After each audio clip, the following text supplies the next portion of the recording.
Hi viewers, welcome to our channel. ప్రస్తుతం మనతో పాటు ఇమ్మంది రామారావు గారు సీనియర్ జర్నలిస్ట్ ఉన్నారు. వారితో ఒకసారి మాట్లాడు. సార్ నమస్కారం సార్. నమస్తే అండి. సార్, లక్ష్మీ పార్వతి గారు మరోసారి పురంధరేశ్వర్ గారి పైన విమర్శలు చేశారని చెప్పేసి వార్తలు రావడం చూస్తున్నాం సార్. సో ఆమె ఎటువంటి విమర్శలు చేశారు, మరి దానికి మీ సమాధానం ఏంటి? ఆవిడకి ఏముందండి, ఉచ్చు నీచం ఉండదు, ఏం మాట్లాడుతుందో తెలీదు. ఎవరేం మాట్లాడమంటే ఆ మాటలు మాట్లాడుతుంది. నిరంతరం ఎన్టీ రామారావు గారిని స్వామి స్వామి స్వామి అంటది. ఆ స్వామికే వెన్న రాసిందన్నమాట వాత పెట్టి.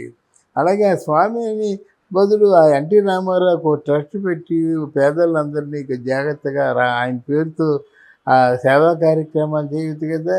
ఈయన పంతన ఎందుకు చేరాలి? వైసీపీ పార్టీ బద్ధ శత్రువైనటువంటి వైసీపీ పార్టీలో ఎందుకు చేరాలి అంటే, నువ్వు చేరావా? తీసుకున్నారు. తీసుకుంటే నీకే పోస్ట్ ఇచ్చారు? నీకు పనికి మాల చెత్త పోస్ట్ ఇచ్చారు. నీ గన్మెన్లు కూడా ఉన్నారో ఉంటారో లేరో తెలియదు. నువ్వు చేసిన పనే ఉంది. 5 సంవత్సరాల్లో ఒకసారి ఓ పుస్తకం జరిగేది చూసావా? ఓ పుస్తకాన్ని ఎవరికైనా ఇచ్చావా? భాష మీద ఏమైనా మాట్లాడావా? ఇవన్నీ ఆలోచిస్తుంటే నాకు లక్ష్మీ భారత్ మీద ప్రత్యేకమైన కోపం కాదు. నువ్వు చేసే పనులు అలా ఉన్నాయి. నువ్వు కళ్ళు మూసుకొని ఏదో ఒక బ్రాంచ్లో ఉంటావు. ఇప్పుడు అసలు నువ్వేం చేస్తున్నావు? నీకున్న డబ్బుని ప్రొటెక్షన్ చేసుకోవడం కోసం అధికారంలో ఎవరుంటే వారి పంచన చేరుతావు, వాళ్ళ కాలు పట్టుకుంటావు. అదే కదా. ఈ రోజైనా నేను వీడియో చెప్పవలసిన అవసరం లేదు. కానీ మహానుభావుడు ఎన్టీ రామారావు గారు, ఆయన సంతానకే అమ్మ చక్క జయకృష్ణ బాగానే ఉన్నాడుగా, హరికృష్ణ బాగానే పేరు తెచ్చుకున్నాడుగా, బాలకృష్ణ బాగానే పేరు తెచ్చుకున్నాడు కదా, లోకమ్మ బాగానే ఉంటుంది కదా. లోకమ్మ మొగుడెవరో నీకు తెలుసు నేను చెప్తే గణేశ్వరరావు వాళ్ళు బాగానే ఉన్నారు కదా వాళ్ళు. అలాగే ఇప్పుడు పురంధేశ్వరి కూడా చాలా బాగుంది కదా. దేశంలో నీలాంటి చెత్త పేరు ఏమో తెచ్చుకోలేదు కదా, దరిద్ర పేరు తెచ్చుకున్నావు. అంతకుముందు పేరే అది గబ్బు కూడుతుంది.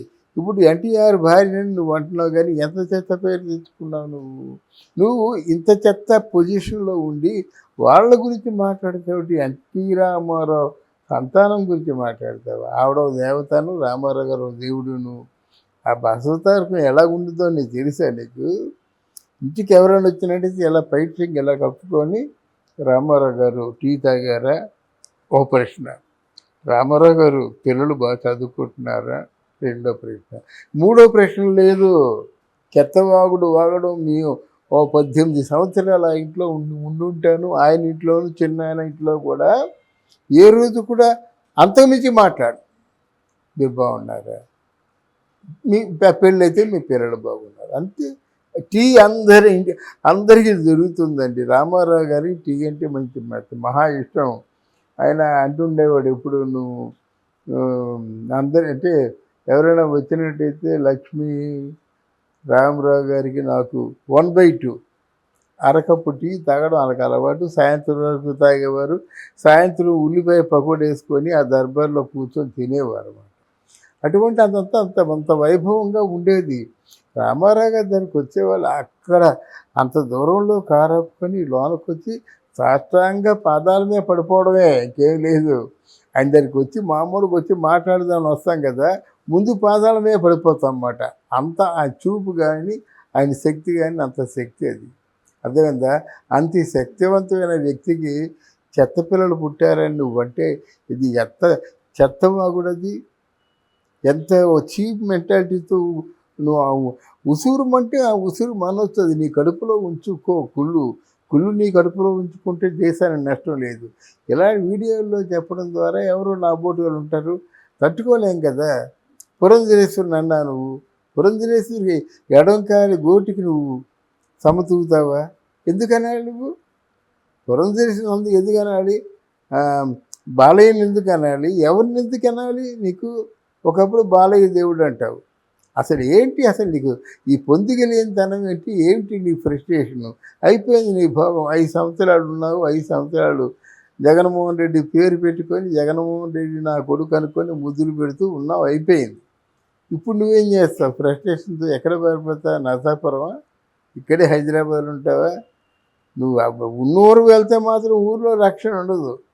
ఎక్కడికి వెళ్ళినా సరే, నరసాపురం వెళ్ళినా, మళ్ళీ తెనాలి వెళ్ళినప్పుడు కూడా నీ రక్షణ ఉండదు. ఇక్కడే ఉండాలి. ఇక్కడ ఇట్లాంటి మాటలు మరి 4 మాటలు మాట్లాడామంటే అసలే ఓడిపోయావు, అసలే అందరూ కూడా కడుపు మండి ఉన్నారన్నమాట నీ వైఎస్ఆర్సీపీ పార్టీకి. అందువల్ల నువ్వు ఆంధ్ర వెళ్తే మాత్రం ఉండడానికి అవకాశం లేదు, నిన్నెవడు గౌరవించడు. అది ఆలోచించుకో. ఒకటి ఎన్టీ రామారావుని ఈరోజు మాట్లాడితే మాట్లాడ కానీ, ఎన్టీ రామారావుని కానీ, ఎన్టీ రామారావు గారి కూతురులు కానీ, ఎన్టీ రామారావు అంటే కుటుంబాన్ని కానీ, మనవుల్ని కానీ మాట్లాడితే నువ్వు మనిషివి దక్కవు. వద్దు, సైలెంట్గా ఉండు. ఆ మహానుభావుడు తాలూకు ట్యాగ తగిలించుకున్నావు, చాలా నీ జీవితానికి ఇంతకంటే మించింది ఆదరణ ఏముంది. మోదీ లాంటి వాళ్ళే ఎన్టీ రామారావు గారిని ఒక రాముడుగా కృష్ణుడిగా చూశాను, ఆయన మహానుభావుడు అని చెప్పి చేతులెత్తి దండం పెట్టాడే. అట్లాంటి వ్యక్తి నువ్వు భార్యగా ఉన్నావు కదా, అది చాలదు నీకు తృప్తి. Be careful. సార్ అంటే ఇన్నాళ్ళు లక్ష్మీపార్వతి గారు సైలెంట్గా ఉండే, మీడియా ముందు పెద్దగా రాలేదు కొంతకాలం నుంచి చూస్తే, మళ్ళీ ఇప్పుడు సడన్గా రావడం చూస్తున్నాం, ఎందుకంటారు సార్? పక్కన పెట్టేశారు కదండి, పక్కన పెట్టేశారు. ఈలోగా ఏదైనా మంచి పని చేసేద్దామని. మంచి పని ఏంటంటే ఎన్టీ రామారావు గారిని తిట్టడం మంచి పని. పక్కన పెట్టారు. ఎందుకంటే ఆ ముద్రని తీసుకొచ్చిన తర్వాత వంగ గీతకి రావాల్సిన ఓట్లు కూడా ఎలా పడలేదు. ఇవో లక్ష్మీపార్వతిని తీసుకొస్తే ఎవరైనా అక్కడ 5ో 10ో ఓట్లు వేసినా సరే ఈ అమ్మాయిని చూసి ఓట్లు వేయరు. అందువల్ల వీళ్ళు పక్కన పెట్టారన్నమాట. ఈ ఓడిపోతుందని తెలిసినా సరే ఏదో 4 ప్రయత్నాలు చేసుకుందాం, ఆయన్ని అంటే ప్రసన్నం చేసుకునే ప్రయత్నాలు చేద్దామనే ఉద్దేశంతో అన్నీ మాట్లాడుతుంది. కానీ వాడికి ఏమిటండి, ఏమైనా గౌరవం ఉందా? వాడికైనా ఒక విలువలు, ఎథిక్స్ ఉన్నాయా, విలువలు ఉన్నాయా, నైతికత తెలుసా? ఏమి తెలుసు కనుక మాట్లాడుతుంది, ఏం తెలుసుగానే మాట్లాడుతుంది. ఎన్నిసార్లు నేను తిట్టాను, నేను చాలాసార్లు తిట్టాను, అంటే మనస్ఫూర్తిగా తిట్టాను, మంచి కోసం తిట్టాను. ఏమో ఆలోచించుకుంటుందేమో, ఆత్మ పరిశీలన చేసుకుంటుందో ఏమోనని తిట్టాను. కానీ ఆ మూడిదనం మాందు గనక అంతే, మనం ఏం చేస్తాం. అంతే. Okay sir, thank you so much sir. Thank you.